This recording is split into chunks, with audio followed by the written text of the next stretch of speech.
영상을 통해서 우리 함께 힘차게 우리 구호 외치고 우리 수업 시작하도록 하겠습니다. 구호 준비, 엽! 재미있는 성경 이야기 캐스켓 MT! 와! 감사합니다. 자, 우리 신약 성경 EMPTY. 네. 자, 첫 번째 E는요, expectation, 대망의 시대입니다.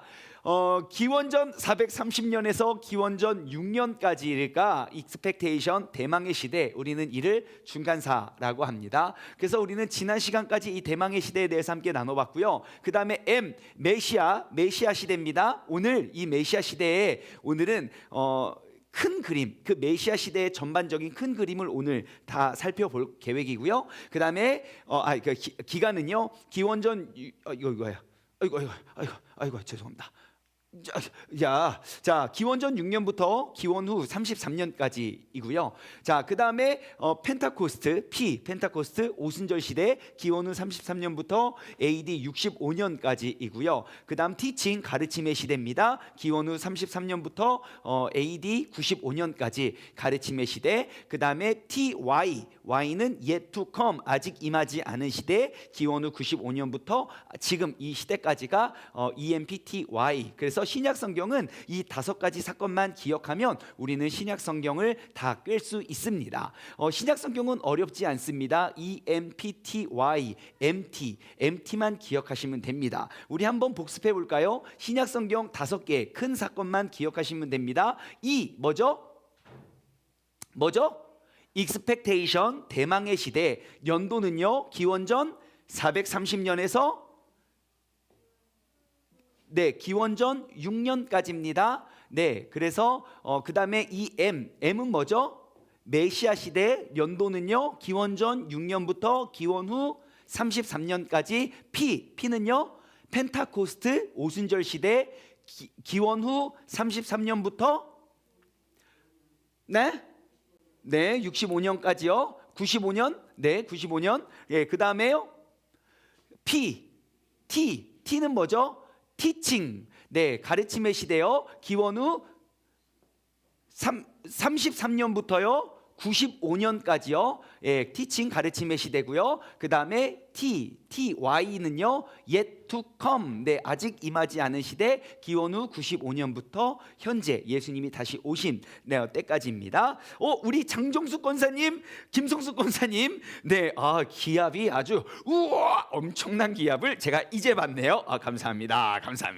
자, 우리 대망의 시대에는요, 총 5가지 큰 사건에 대해서 우리가 나눠봤는데요. 복습을 하고 오늘 수업을 나눠보도록 하겠습니다. 참고로 오늘은 굉장히 무거운 주제가 아닐 겁니다. 오늘은 그 메시아 시대에 대해서 우리는 그 메시아 시대의 서론이에요. 메시아 시대를 좀 큰 그림만 그리고 오늘은 마칠 거고요. 다음 주부터 그 메시아 시대를 구체적으로 나눠볼 시간이에요. 그래서 오늘은 메시아 시대에서 큰 그림을 그리고 이제 다음 주부터 우리가 좀 세세하게 나눠볼 건데요. 오늘은 대망의 시대, 지난주까지 나눠보았던 그 대망의 시대의 5가지 큰 주제에 대해서 함께 살펴보길 원합니다. 자, 대망의 시대는요, 5가지 큰 이제 주제가 있었는데, 첫 번째, 이스라엘이 헬라 세계의 일부가 되었다는 사실입니다. 이스라엘이 이제 헬라 시대, 우리가 그 430년에 큰 이제 다니엘서 7장에 보시면 그 다니엘이 환상을 보게 됩니다. 그래서 그 4마리의 큰 그 짐승의 환상을 보게 되지요. 그래서 그 4마리의 큰 환상은 4개의 큰 제국을 의미한다고 했어요. 그래서 그 남유다를 완전히 몰살시켰던 어떠한 제국이요? 바벨론 제국이었어요. 그 바벨론 제국이 무너지고 바벨론 제국을 무너뜨렸던 제국이 어떠한 제국이었습니까? 바사 제국이에요. 바사 제국은 다른 말로 페르시아 제국이었어요. 그 페르시아 제국을 무너뜨렸던 게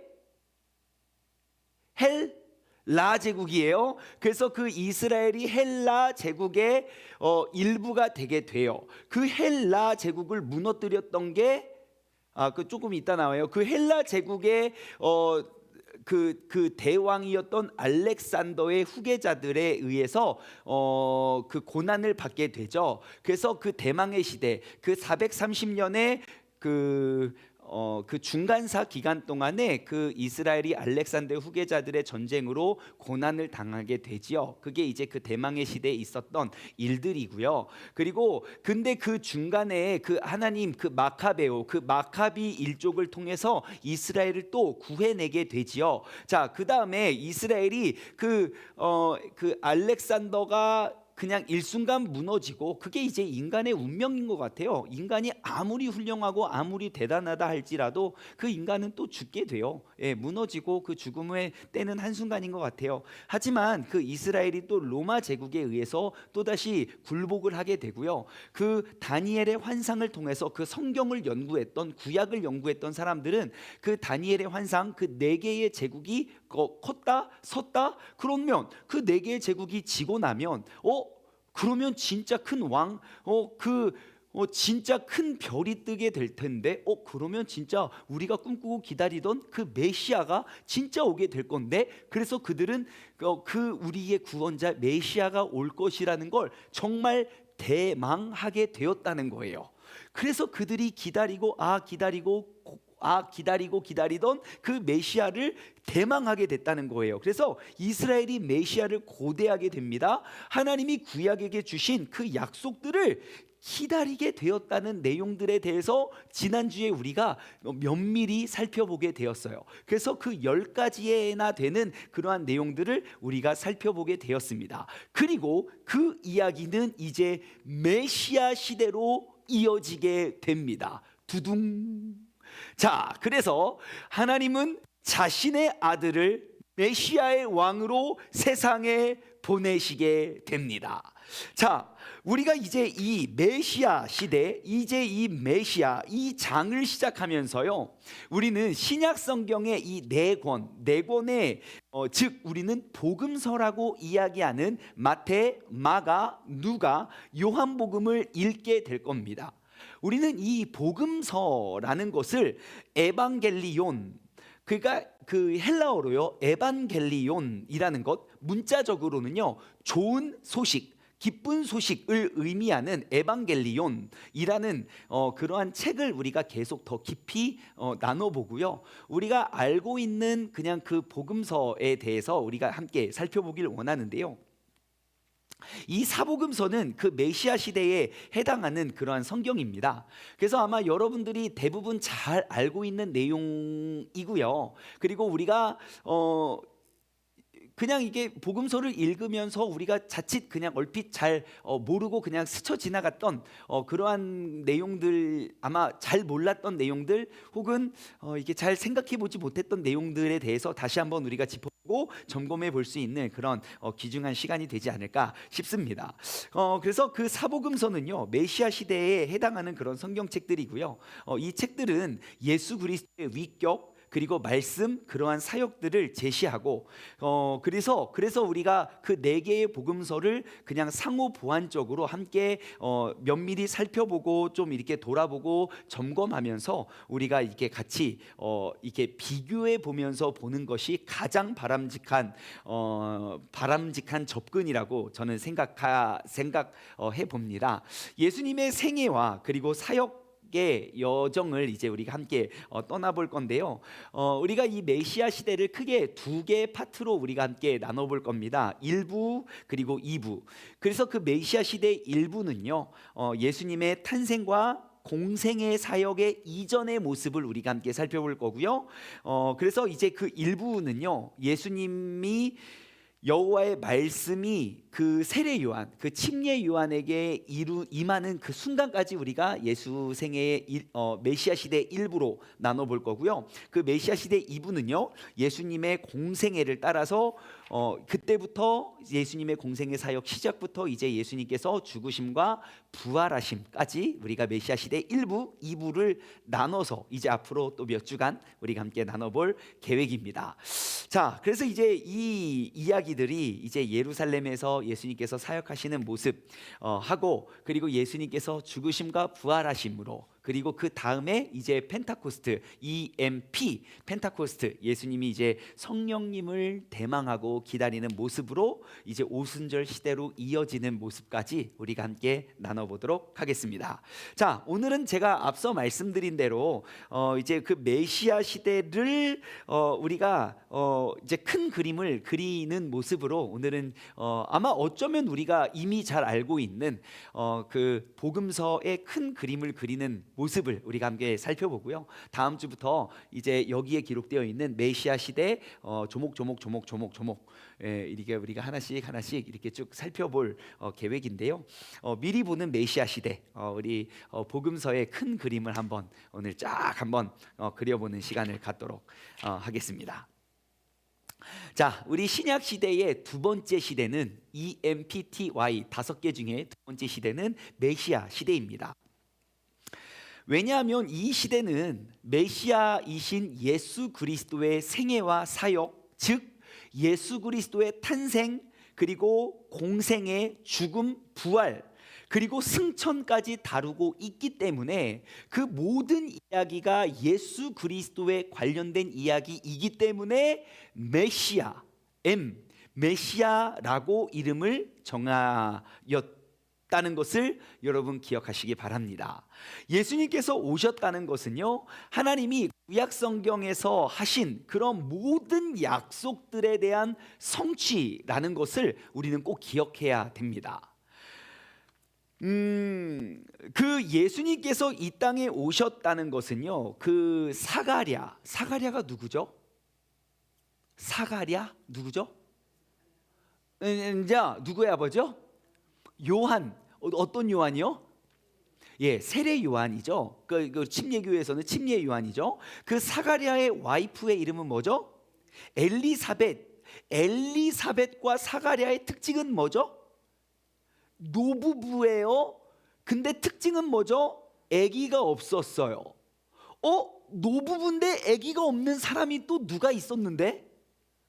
구약 성경에 이삭의 아버지 아브라함과 사라. 예, 여러분, 구약 신구약을 통틀어서요, 불임의 여인, 하나님께서는 그 불임의 여인을 통해서 항상 일하신다는 사실을 우리는 알 수 있습니다. 신약 성경도 구약 성경과 마찬가지로 성경에요, 하나님께서 일하시고 역사하시는 사람의 특징, 정말 단골 손님입니다. 불임의 여인을 통해서 하나님은 놀라운 일을 행하십니다. 정말 단골 손님이에요. 사가랴와 엘리사벳, 이 노부부에게 천사가 나타나서 이제 너희 아기를 낳을 거야 라고 이야기를 합니다. 그의 아들의 이름을 요한이라고 해요. 그런데 이제 그 성경을 조금만 자세히 보시면 그 요한이라는 사람, 그런데 이제 그 사가랴에게 그 말을 못하게 합니다. 그 말 못하는 벙어리로 딱 만들어요. 그런데 이제 아이가 낳을 때 그 아이의 이름을 정할 수 있는 특권을 누구에게 줍니까? 그 아비에게 줘요. 그래서 이제 아이를 낳고 그 아이의 이름을 호적하러, 이 아이의 이름을 등록하러 딱 가는데, 이 아이의 이름을 뭐라고 합니까? 라고 했는데 아빠가 아이의 이름을 이름을 등록하려고 하는데 아빠가 말을 못하네. 그러니까 그 아비의 이름을 따서 지으려고, 그러니까 아빠의 이름을 그냥 등록하려고 하는데 안 된다고 하는 거예요. 그래서 아이의 이름을 뭐라고 합니까? 요한이라고 해라. 그럼 이 집안에 요한이라는 이름이 없는데 왜 요한이라고 하냐고. 그래서 뭐 그런 에피소드가 거기에 다 나와 있지 않습니까? 자, 그런데 하나님께서 그의 이름을 지어줬다는 말입니다. 요한이라는 이름. 자, 그 요한이라는 이름은 무엇이냐? 자, 메시아를 알리는 사자로 말라기 선지자를 통해서 하나님이 하나님의 말씀을 성취하는 자로서 이미 엘리야와 같은 인물로 여호와 하나님이 직접 오실 길을 예비하는 사람입니다. 그래서 가브리엘 천사는요, 그 사가랴와 엘리사벳에게만 갔던 것이 아니라 이제 마리아에게 또 찾아갑니다. 마리아라는 처녀에게 이제 또 아들을 낳을 것이라는 또 고지를 하러 또 찾아가죠. 자, 그래서 이제 마리아는 이미 유다 계통인 요셉이라는 남자와 함께 또 약혼한 사이였어요. 그래서 그에게 또 찾아가서, 야, 너 이제 아들을 낳을 건데 넌 이미 성령으로 잉태를 내서 너의 아들의 이름을 또 지어줘요. 그의 아들의 이름을 예수라고 해요. 그 예수의 이름의 뜻은, 그의 이름을 또한 임마누엘이라고 해요. 그 임마누엘의 뜻이 뭡니까? 자, 유튜브 댓글 달아주세요. 임마누엘의 뜻이 무엇일까요? 자, 임마누엘 뜻이 뭐라고요? 자, 임마누엘 뜻 빨리 댓글을 달아주시면 제가 정답을 취합하도록 하겠습니다. 임마누엘, 진원아, 뜻이 뭘까요? 너 지금 교회 10몇 년 다니고 있어. 임마누엘 뜻도 모르면 어떡하니? 사랑아, 임마누엘 뜻이 뭘까? 왜 눈을 못 마주치니? 아직도 댓글에 답이 안 올라오고 있어요. 장정수 권사님. 자, 임마누엘. 요성진 지사님 정답. 하나님이 우리와 함께 계신다. 네, 하나님이 우리와 함께 계신다. 자, 임마누엘이죠. 그의 탄생이 하나님의 임재의 회복을 나타내시기 때문입니다. 하나님이 우리와 함께 계신다. 자, 그래서 예수님께서 태어나실 때 한 별이 그 이방의 박사들에게 그 메시아가 이 땅에 오실 것을 나타내셨고, 그리고 이제 그 왕에게 합당한 그 예물을 드리며 그 앞에 엎드려 경배를 하게 되지요. 자, 그래서 예수님께서 예수의 탄생에서 이제 공생의 사역에 이르는 동안, 즉 이제 기원전 4년에 아마 사람들이 이제 추측을 하건대 이제 기원전 4년에 헤롯이 죽었다고 봐요. 기원전 4년에 헤롯 왕이 죽고, 그 죽음 이후로부터 이스라엘은 메시아를 낳는 그 진통을 겪게 되고요. 이제 그때부터 그 땅에 엄청난 이제 폭력 사태가 일어나서 2,000명이라는 사람이 십자가에 못 박혀서 죽게 됩니다. 그래서 가이사 아구스도가 헤롯의 뜻을 따라서 헤롯의 아들 아켈라우스라는 사람, 그리고 안티파스라고 하는 안디바, 그리고 빌립, 그 사람들을 통해서 유대 로마 통치를 확립하게 됩니다. 그래서 유대는 지방 장관을 다스리는 로마의 속주로 바뀌게 됐고, 그리고 이스라엘의 네 종교 집단, 그 이스라엘을 다스리는 네 종교 집단, 그게 누구냐? 사두개파, 바리새파, 에세네파, 그리고 열심 당원들, 그 네 개의 종교 집단들이 이제 앞으로 임할 하나님 나라에 대한 그 소망을 표출하게 됩니다. 아주 열심파였죠. 그래서 이 시대에도 여전히 예루살렘 성전이 중심이 되었고요. 그리고 가야바가 그 당시 대제사장으로 열심히 활동을 하게 됩니다. 그래서 항상 랍비들은 토라를 논하게 되었고, 그리고 그 토라, 그 모세 오경을 항상 해석을 했고요. 그리고 힐레와 샤마이 학파가 그 대표 주자들이었습니다. 그리고 그 당시에 아주 독실하고 젊은 유대인인 다소 출신인 사울이라는 사람이요, 예루살렘 가말리엘 산하에서 열심히 교육을 받습니다. 다소 출신인 사울이라는 사람이 예루살렘 가말리엘 산하에서 열심히 성경 공부를 해요. 이 사람이 누군지 나중에 바울이라는 사도로 잘 알려지게 돼요. 나중에 그 사람이 예수를 믿는 사람을 싹 다 잡아다가 죽이는데요, 나중에 그 사람이 바울이라는 사람이 되어서 예수님을 널리 전하는 사람이 되지요. 자, 그리고 다섯 번째 로마 총독인 폰티우스 필라투스라는 사람이 이제 부임하게 되면서 이제 기다림의 시간은 끝나고 살아계신 하나님의 다시 말씀이 시작하게 됩니다. 그리고 주후 기원 후 29년이 되고요. 여호와의 말씀이 이제 광야에 요한에게 임하게 됩니다. 그때부터 이제 본격적으로 예수님의 공생애가 시작이 되지요.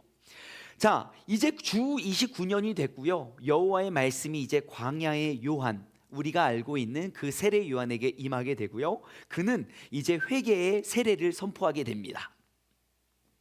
회개하라, 천국이 가까웠다. 회개하라, 천국이 가까웠다. 그 광야에 외치는 소리가 됩니다. 그래서 이사야와 그 말라기 선지자의 예언을 성취하고 여호와의 길을 예비하게 됩니다. 예수님께서 그 요한에게 그 세례, 그 침례를 받으러 가실 때 하늘에서 한 음성이 들리게 되지요.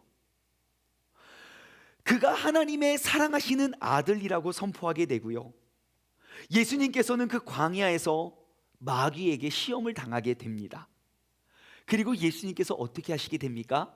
그 광야에서 시험을 받으실 때 예수님은요, 마귀에게 시험을 당하실 때 조금도 당황하시거나 그에게 쩔쩔매시지 않습니다.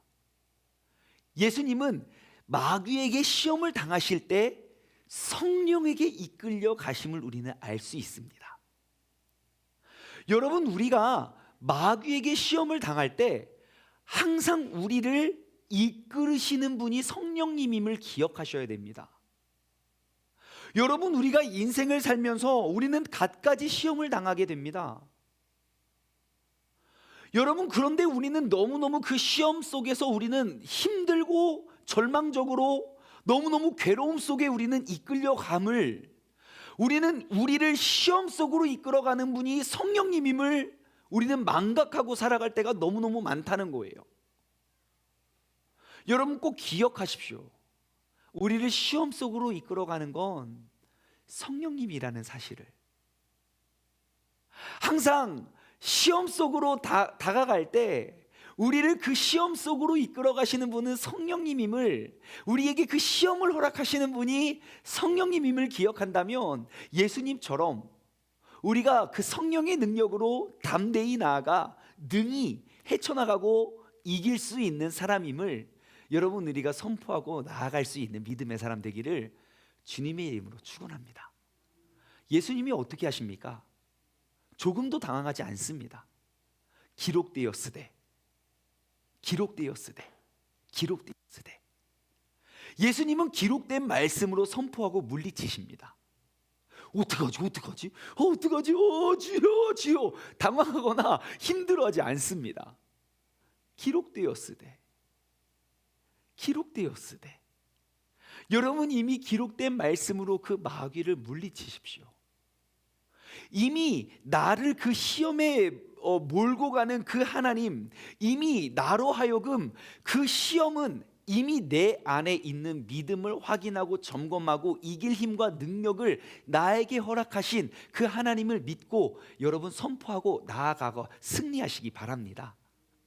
예, 예수님께서는요, 그 40일 동안 금식하신 후에 그를 유혹하고 시험하는 그 마귀를 말씀의 능력으로 선포하시고 이기십니다. 그리고 예수님께서는 사람들을 때가 차서 광야에서 시험을 이기신 후에 하나님의 나라가 가까웠다고 선포하시고 예수님께서는 사람들을 불러 모아 회개하고 복음을 믿으라고 촉구하시고 그리고 갈릴리에서 공생의 사역을 시작하시면서 또 제자들을 끌어 모아서 사람들을 나를 따르라고 이야기하시고 그리고 12제자를 모으시고 또 사도로 칭하시고 또 그들에게 또 이야기합니다. 여러분, 12제자의 이름을 혹시 아십니까? 12제자 아시는 대로 한번 말씀해 주시죠. 베드로, 네, 요한, 안드레, 바돌로메, 야고보, 도마, 마태. 그 다음엔 아니에요. 유다. 예? 마띠아? 마띠아 아니에요. 다 나왔어요? 예, 그 다음에 중복된 사람들 여럿 있어요. 예, 중복된 사람. 예, 예. 야고보 한 명 더 있고요. 다데오 있고요. 시몬 또 한 명 있고요. 예, 그다음 또 누가 빠졌나? 예, 빌립 아까 했나요? 예, 이게 12명이에요. 예, 다시 정리하면요. 시몬이 둘이에요. 시몬. 예, 시몬이 둘이고요. 그러니까 베드로 한 명 있고, 예, 시몬 있고. 자, 베드로 정리해 드릴게요. 베드로 있고요. 시몬 베드로. 그다음에 그의 형제 안드레 있고요. 그다음에 야고보 있고요. 그리고 그의 형제 요한. 네. 그리고 빌립. 그다음에 바돌로메. 그다음에 도마. 예수님 의심했던 도마. 마태복음의 마태. 그리고 알페오의 아들 야고보가 있고요. 그다음에 다데오. 그다음에 그 열심당원이었던 시몬. 그러니까 그 시몬 베드로 시몬가 그 열심당원 시몬이고, 그다음에 가룟 유다 있어요. 이렇게 들으면 되게 쉽죠. 예, 근데 12명 써보라고 하면 또 이게 어렵더라고요. 그래서 아무튼 예수님께서 12제자를 모으셨습니다. 자, 그리고 나서 예수님께서 마태복음 5장 그 산상수훈의 말씀을 통해서 하나님의 나라를 이제 전파하십니다. 그 산상수훈의 말씀의 꽃은 무엇입니까? 팔복의 말씀이죠. 예수님께서 이제 첫 번째 제자들을 모으시고 첫 번째 주제, 그 주제 설교, 그러니까 주제 설교를 하시는 첫 번째 주제가 복입니다. 복. 예수님은 진짜 우리에게 복 주시기를 원하시는 것 같아요. 산 중턱에 이르셔서 내가 주제를 정해서 설교를 하시는데 복에 대해서 설교하세요. 그만큼 우리에게 복 주시기를 원하시는 것 같아요. 근데 이제 우리가 원하는 복과 주님께서 말씀하시는 그 복이 조금 달라요. 예. 그러니까 복을 주시기를 원하시는데 우리가 잘못 알고 있는 그 복의 개념이 우리가 좀 잘못 알고 있는 것 같아요. 예, 그 복은 무엇입니까? 우리가 생각하는 복은 주님께서 주시기 원하시는 그 복의 차원의 저 밑에 있는 복을 우리가 구하는 것 같아요. 예, 그 주님께서 원하시는 복, 심령이 가난한 자는 복이 있는데, 애통하는 자는 복이 있느냐, 예? 의에 줄이고 옹호하는 자는 복이 있는다. 아무튼 우리가 원하는 복, 주님께서 주시고자 하시는 복. 예, 그래서 그 팔복의 말씀으로 시작해서 주님께서 그 산상수훈의 그런 말씀들을 우리에게 쭉 가르쳐 주십니다. 그러면서 하나님의 나라를 선포하시고 사람들의 병을 고치시고 귀신을 쫓아내시고 예언자의 이적을 보이시고, 그러면서 이제 그 나라를 중심으로 그 명료하게 쭉 가르쳐 주십니다. 그러면서 이제 그 예수님은 그 하나님의 권위로 일하시고 그 성경에 약속된 그 모든 비밀을 쭉 가르쳐 주시지요. 그래서 예수님께서 또 하나 또 그 가르쳐 주시는 건 그 하늘나라 그 천국의 비밀에 대해서는요 꼭 비유를 통해서 말씀해 주십니다. 이단들이 꼭 이걸 가지고 장난을 쳐요. 특히 이제 신천지가 뭘 가지고 장난을 치냐면 천국에 관하여는 예수님께서 비유를 통해서 말씀하세요. 근데 그걸 가지고 예수님께서 말씀하신 모든 것들은 다 비유로 됐다고 거짓말을 쳐요. 예, 천국에 관하여는 비유로 말씀하세요. 근데 모든 것들이 다 비유로 말씀됐다고 그러지만 아니요, 천국에 관하여서는 하나님 나라에 대해서는 비유를 통해서 말씀하시죠. 예, 그리고 이제 또 예수님께서는 모든 사람들을 초청하시죠.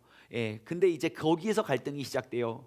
유대인들은 유대인들만 초청받았다고 생각하지만 예수님들은 유대인뿐만 아니라 이방인들과 사마리아인들, 모든 사람들, 모든 죄인들, 수고하고 무거운 짐진 자들아 다 내게로 오라, 내가 너희를 쉬게 하리라.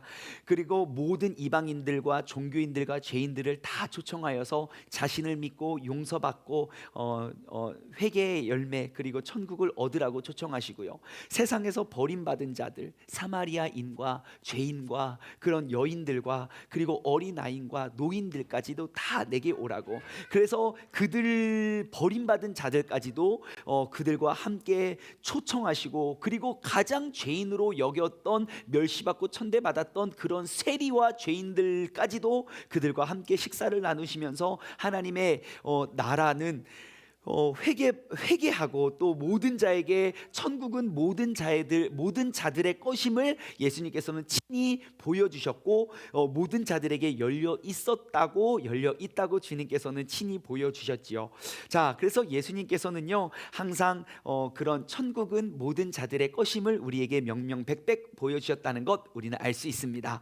하지만 자신의 초대를 거부하는 이들에게는 심판이 임할 거라고 주님께서는 말씀하셨습니다. 자, 자신이 메시아라는 것, 자신이 하나님의 아들이라는 것 믿고 고백하면 하나님의 나라가 그들의 것임을 주님께서는 보여주셨고요. 그리고 자신이 앞으로 고난을 받고 그리고 자신은 죽었다가 3일 만에 부활할 것이라는 것, 그것도 주님께서는 보여주셨고요. 그리고 여러분, 복음서의 또 다른 굉장히 중요한 하나의 특징이 뭔지 아십니까? 복음서에 정말 많은 내용들이 있지만 분량으로 따지잖아요. 분량으로 따지면요, 복음서의 이야기 중에 절반 이상이 예수님이 마지막 한 주, 마지막 주에 있었던 예수님의 행적에 집중되어 있다는 것 아십니까?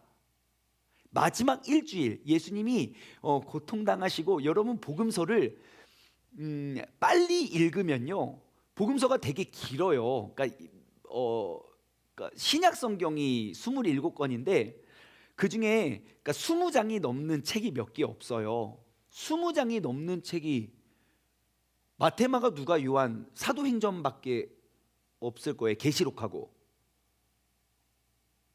아마 그럴 거예요. 예, 예. 마태, 마가, 누가, 요한, 사도행전, 계시록만 20장이 넘을 거예요. 마가복음도 16장까지밖에 없고요. 마태, 누가, 요한, 계시록, 사도행전만 아마 20장이 넘을 거예요, 제가 알기로는. 근데 분량을 보면요, 아무튼 사복음서 보면요, 쭉 예수님의 사역 있고 절반 이상이 다 마지막 내용이 가다가 다 보면 예수님이 이제 곧 이제 예루살렘 입성하시고 죽음을 준비하시고 다 죽었다 부활하신 이야기거든요. 내용만 보면 그래요. 절반 이상이 마지막 한 주에 있었던 예수님의 이제 마지막 한 주에 있었던 예수님의 행적에 집중되어 있어요. 금요일에 예수님께서 이제 세상 죄를 위해 자신의 대속물로 드리시고, 일요일 아침에 죽은 자가 다시 부활하시고 죄의 권세가 멸하여졌고 이제 새로운 창조의 여명이 밝았음을 암시하고 예수님의 승천하셔서 하나님의 오른편에 앉아 계시고, 그런 내용들이 다 기록되어 있거든요. 그것은 무엇을 말합니까? 예수님이 세상의 모든 죄를 짊어지시고 죽으셨다가 부활하심이 그렇게 중요하다는 내용을 암시하고 있는 것이죠. 여러분, 예수님이 바로 그 사명을 위해서 이 땅에 오셨다는 것, 그것을 우리에게 말씀해주고 있다는 사실을 여러분 꼭 기억하시기 바랍니다. 예수님께서는요, 죽은 자 가운데서 부활하셨고, 그리고 그것을 많은 사람들 앞에, 많은 증인들 앞에 나타나셨고, 그리고 우리의 참 구원자 되신다는 사실을 정말 우리에게 보여주셨다는 사실을 여러분 증명하고 있다는 것이 바로 이 복음서, 그 메시아 시대에 증명하고 있는 사실이 된다는 사실을 기억하시기 바랍니다. 이 메시아 시대는요, 예수님께서 자신을 따르는 자들에게 모든 민족으로 가서 제자를 삼으라고 명령하는 모습으로 이제 마무리가 지어집니다. 그게 정말 지상대명령으로 우리에게 남겨지는 그런 말이죠. 자, 그리고 이제 메시아 시대는 마무리가 되고요, 이제 오순절 시대로 넘어가게 되죠. 오순절 시대는 예수 그리스도의 승천과 그리고 성령을 부어주심에 대한 그런 기대로 이제 이어지게 됩니다. 성령을 부어주심에 대한 기록은 이제 사도행전, 오순절 시대는 사도행전으로 기록이 됩니다. 그래서 우리가 기억해야 될 것은, 메시아 시대에 기억해야 될 그 연도는 딱 세 가지밖에 없습니다. 기원전 주전 6년, 그리고 기원 후 주후 29년, 그리고 주후 33년. 세 개밖에 안 되니까 한번 기억해 볼까요? 주전 6년 몇 년이라고요? 주전 6년, 그리고 주후 29년 몇 년? 주후 29년, 그리고 주후 33년. 자, 첫 번째 뭐라고요? 주전 6년, 그리고 주후 29년, 주후 33년. 자, 먼저 주전 6년은요, 예수 그리스도의 대략적인 탄생 연도로 봐요. 주전 6년은 예수 그리스도의 대략적인 탄생 연도고요. 6세기에 디오니시우스 엑시구스라는 그리스도인이 처음으로 BC, 그러니까 BC는 Before Christ라고 그리스도 전, 그리고 AD는 아노 도미니라고 해서 우리 주님의 해라는 뜻으로, 그러니까 BC와 AD를 뜻하는 단어거든요. 그래서 우리는 그 아마 주전 6년을 예수 그리스도가 탄생한 연도로 봐요. 그리고 이제 헤롯 대왕이, 그 헤롯이 주전 4년에 죽었다고 우리는 보거든요. 그래서 이제 예수님은 헤롯 대왕이 죽기 2년 전에 탄생했다고 학자들이 조금 보고 있거든요. 그래서 기원전 6년 예수님이 탄생했다고 이제 봐요. 그리고 기원 후 29년이 이제 여호와의 말씀이 이제 세례 요한에게 이제 임했을 때, 그래서 이제 29년부터 이제 세례 요한이 막 활동해서 이제 요한에게 임해서 하고, 이제 주 33년은 이제 예수 그리스도가 죽으시고 부활한 때를 이제 보고, 그리고 그런데 이제 몇몇 그리스도인들은 주후 30년을 지지하기도 한다고 해요. 예수님이 이제 죽은 때가 이제 기원 후 30년으로 보는 때도 있기는 한데, 그거는 이제 사람 학자들에 의해서 조금 다르긴 하고요.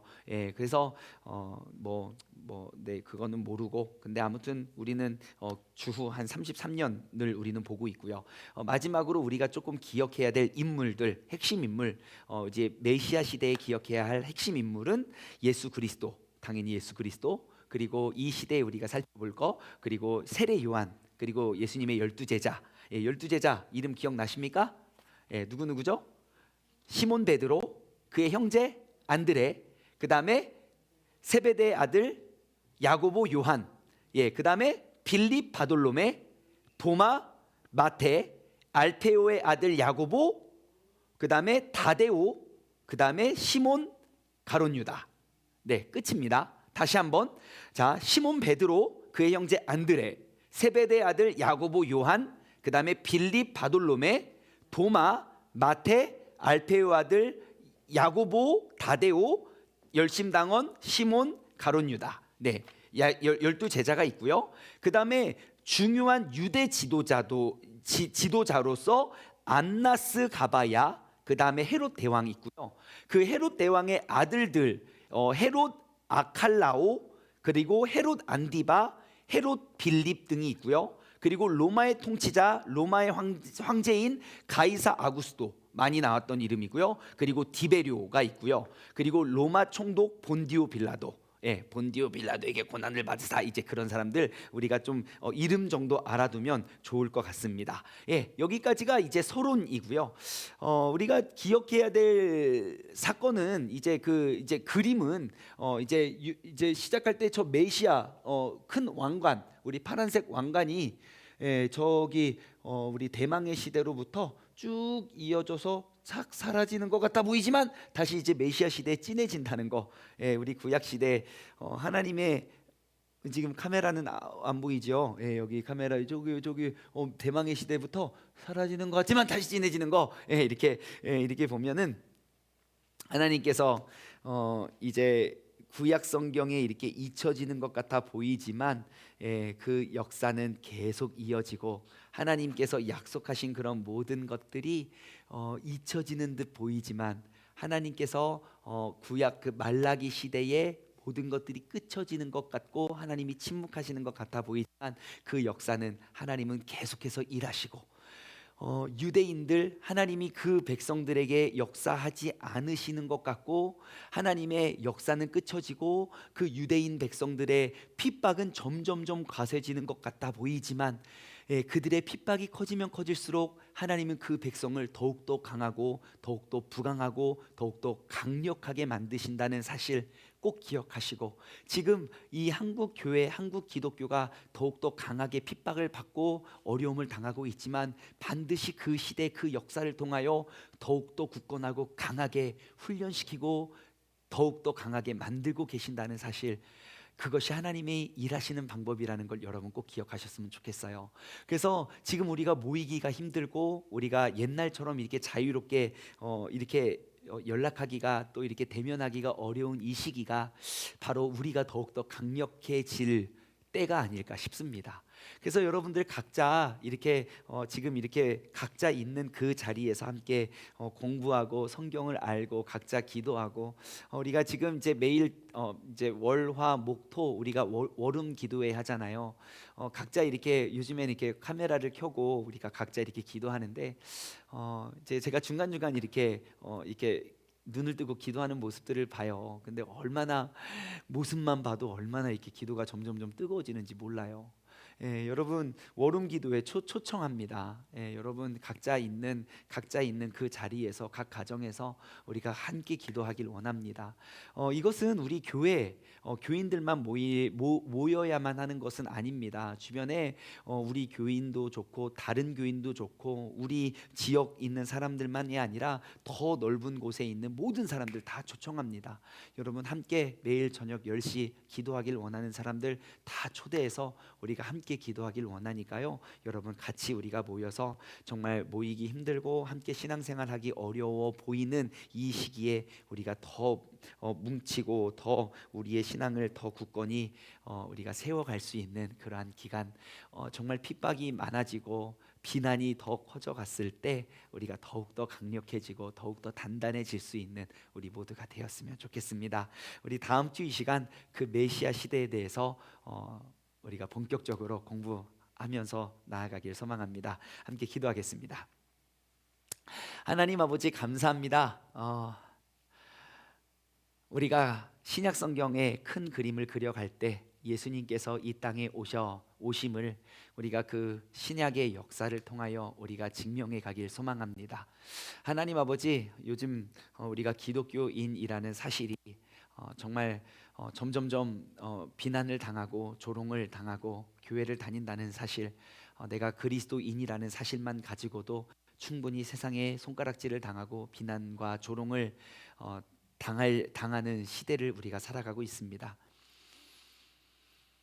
그럼에도 불구하고 나는 자랑스러운 그리스도인이 되어 아버지 하나님, 정말 우리가 더욱더 하나님의 말씀을 묵도하고 연구하여 아버지 하나님, 정말 우리의 믿음을 신앙을 더욱더 굳건히 세워서 아버지 하나님, 우리가 더욱더 영적으로 말씀으로 무장하여 아버지 하나님의 뜻을 우리가 이루어가고 우리가 정말 더욱더 주님의 말씀의 능력을 회복해 갈 수 있는 그런 믿음의 사람 되게 하여 주심에 감사드립니다.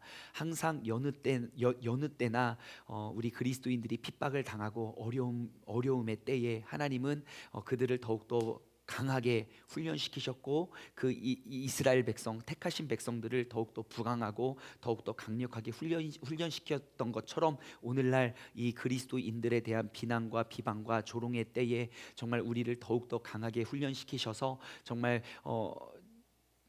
이 시대의 이 어려움의 때를 우리가 잘 극복하여 정말 주님 다시금 이 나라 이 민족의 크나큰 부흥의 역사가 일어나게 하여 주시옵소서. 그 역사의 흐름 속에 바로 이 시간 함께 공부하는 우리 모두가 그 역사의 주역이 되게 하여 주시옵소서. 감사드리오며 이 모든 말씀 살아계신 예수 그리스도의 이름으로 기도드리옵나이다. 아멘. 주기도문으로 오늘 성경 공부를 마치도록 하겠습니다. 하늘에 계신 우리 아버지여, 이름이 거룩히 여김을 받으시오며 나라에 임하옵시며 뜻이 하늘에서 이루어진 것 같이 땅에서도 이루어지리이다. 오늘날 우리에게 일용할 양식을 주옵시고 우리가 우리에게 죄 지은 자를 사하여 준 것 같이 우리 죄를 사하여 주옵시고 우리를 시험에 들게 하지 마옵시며 다만 악에서 구하옵소서. 나라와 권세와 영광이 아버지께 영원히 있사옵나이다. 아멘.